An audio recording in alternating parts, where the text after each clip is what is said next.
The Journey by Josephine Cox. Read by Carole Boyd. January 1952. Salford, Bedfordshire. He'd seen them twice before, and each time his curiosity was aroused. Arm in arm, the two women would come into the churchyard, place their flowers, and linger a while before leaving in the same discreet manner in which they had arrived.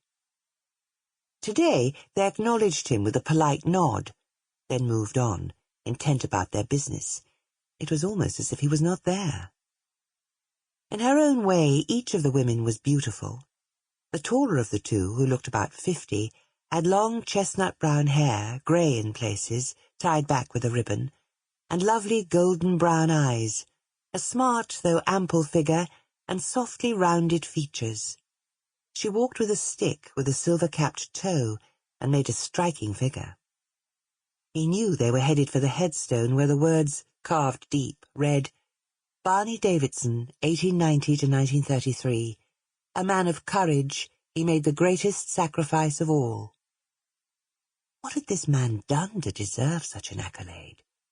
What did the words mean, and who had ordered them to be inscribed? The older woman stroked the tips of her fingers over the dead man's name as she murmured, "Oh, my dearest Barney." Her brown eyes glittered with tears. So much pain, he thought, so much emotion. Ben's discreet gaze went now to the younger woman. Smaller, with a neat, if slightly plump figure, her fair hair was bobbed to the shoulders, and even from where he stood, he could see that her pretty eyes were the deepest shade of lavender. In the early hours of this January Sunday in 1952, ditches and paths had run high with the melting remnants of a heavy snowfall. By midday the wind had heightened, and now, judging by the darkening skies, it seemed a new storm was gathering. "Here, Chuck, here, boy," he said in a harsh whisper, and tugged on the leash, quickly bringing his dog to heel, setting off for the Lich Gate and home. He was only a few strides away from Barney Davidson's tomb, when the women too began walking on, an arm's reach in front of him. Slowing his step, he continued to follow. They were at the gate when the older woman slipped and fell heavily. Ben ran forward. Please, let me help." He gently hoisted her up, and when she seemed steady he let go, recovered her walking stick and handed it to her. "Thank you." Her dark eyes appraised him. "As you can see, I'm not as agile as I once was." A softer voice interrupted. "Yes, thank you, Mr. His warm gaze enveloped her pretty face. "The name's Ben," he revealed. "Benjamin Morris." Holding out his hand in greeting, he was pleasantly surprised and thrilled when she put her small hand in his, surprised because he found her grip firm and strong, thrilled because she seemed to hold on just that moment longer than necessary. The older woman gave a pleasant laugh. "My daughter Mary has a strong grip for a little one, don't you think?"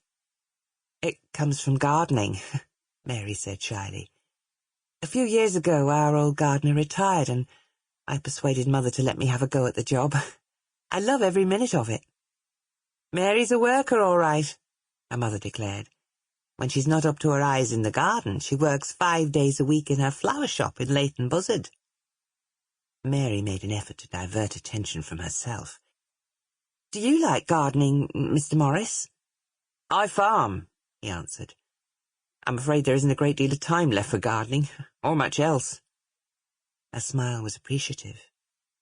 "In a way, farming could be called gardening, only on a larger scale, don't you think?" "If you say so." When those lavender-blue eyes beamed as they did now, her whole face seemed to light up. "Well, I never!"